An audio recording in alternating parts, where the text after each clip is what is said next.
Shri Venkateswara gold తాకట్టులో ఉన్న మీ బంగారాన్ని విడిపించి కొనబడును.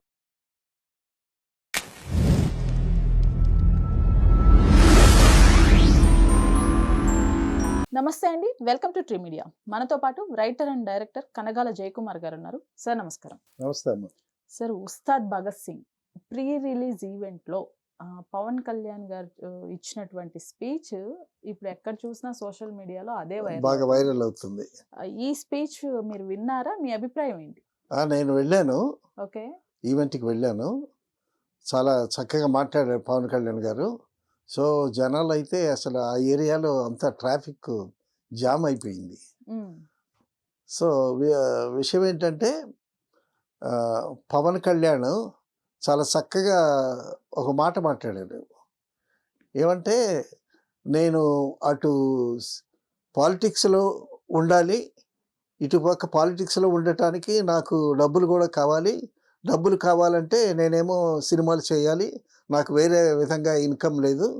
సో ఇన్కమ్ ఉంటే ఫుల్ టైం నేను అక్కడ చేసేవాడిని అని చెప్పాడు. ఆ మాట చాలా బాగుంది. సో ఆయన మాట్లాడుతుంటే ఈ ఫ్యాన్స్ కేరింతలు. అసలు మరొకసారి పవన్ కళ్యాణ్కి ఫ్యాన్స్లో కానీ పబ్లిక్లో కానీ ఎంత హైప్ ఉందనేటటువంటిది అక్కడ దృశ్యం చూస్తేనే తెలుస్తూ ఉంది. తర్వాత సినిమా వరకు ఏం చెప్పారంటే, ఈ సినిమా మేము చాలా కష్టపడి చేసాము, మొత్తం 48 డేస్లో మొత్తం ఫినిష్ చేసాము. సో హరీష్ శంకర్ ముందు కథ వేరే అనుకున్నాము, ఆ కథ మారింది. తర్వాత ఆ మధ్యన ఇది వచ్చింది కదా, దానివల్ల లేట్ అయింది, అది ఇదని చెప్పుకొచ్చారు.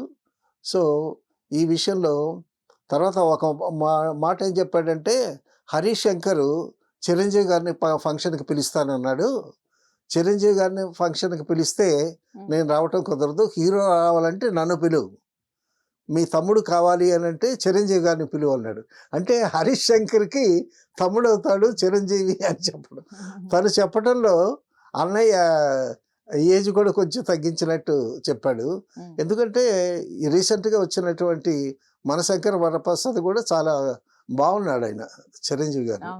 సో మా అన్నయ్య వస్తే నేను అసలు మాట్లాడలేను, నా కాళ్ళు చేతులాడు, ఏం మాట్లాడాలో తెలీదు, అసలు నేను ఆర్టిస్ట్ అన్న సంగతే మర్చిపోతాను మా అన్నయ్య వస్తే. సో అని ఆ ఫంక్షన్లో చిరంజీవి గారి మీద ఉండేటటువంటి ఆ ప్రేమని అనుబంధాన్ని మరొకసారి చేశాడు. తర్వాత నా దృష్టిలో హీరో అంటే ఒక్కడే, అదే మెగాస్టార్ చిరంజీవి గారు.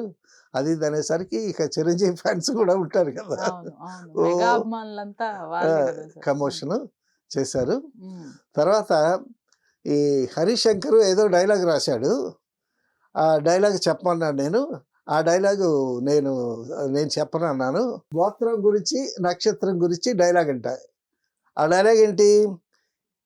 ఇచ్చి పడేసే గోత్రం, ఇరగదీసే నక్షత్రం అంట. ఆ డైలాగ్ నేను చెప్పను, నేను చెప్పనన్నాను డైలాగు.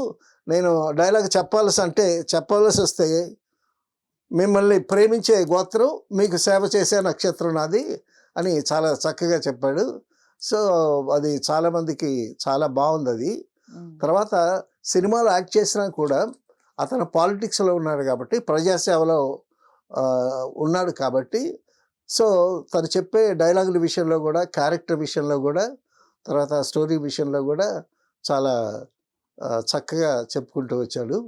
తర్వాత డ్యాన్స్ విషయంలో నన్ను భయంకరంగా డ్యాన్స్ చేయమన్నారు నన్ను.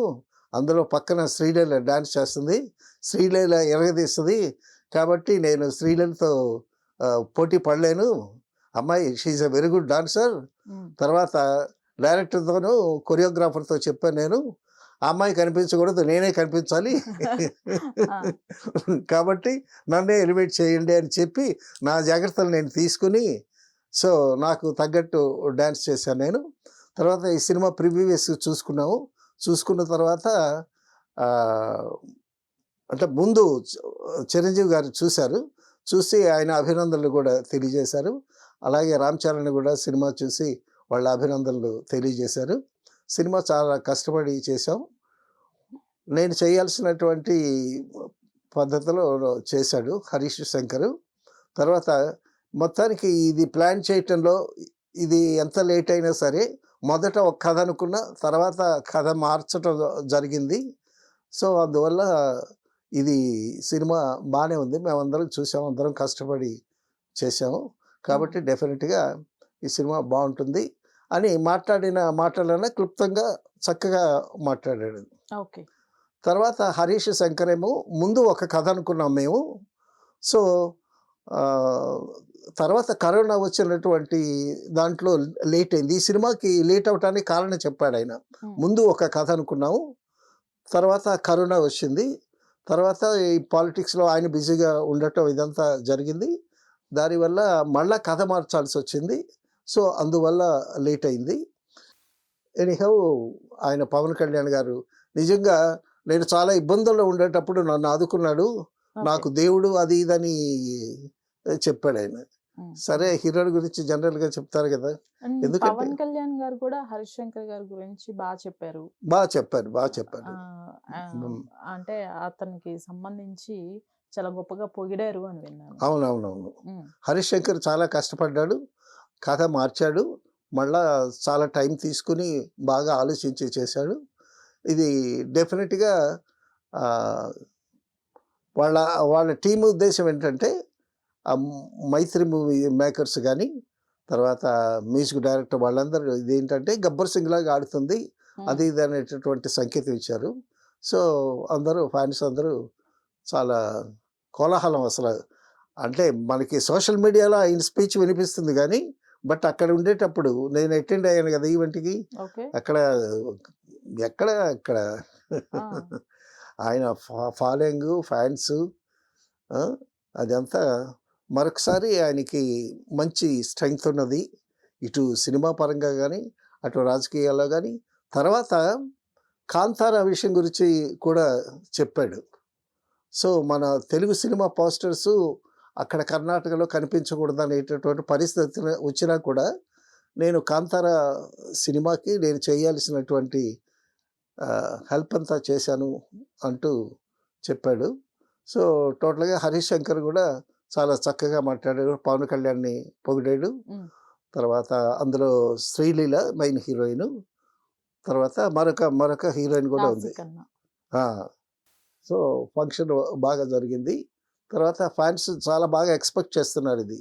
మళ్ళా చాలా గ్యాప్ తర్వాత పవన్ కళ్యాణ్ గారి 'ఓజీ' తర్వాత వస్తున్నటువంటి సినిమా కాబట్టి, అందులో 'గబ్బర్ సింగ్' కాంబినేషన్ కాబట్టి, హ్మ్. సో, డెఫినిట్‌గా ఎక్స్‌పెక్టేషన్స్ చాలా బావుంటాయి. సో, సినిమా బాగా ఆడితే అందరూ సంతోషిస్తారు. హ్మ్. ఇండస్ట్రీకి కూడా ఒక మేలు జరుగుతుంది. హ్మ్. ఇది డెఫినిట్‌గా బాగా ఆడాలని ఆశిద్దాం.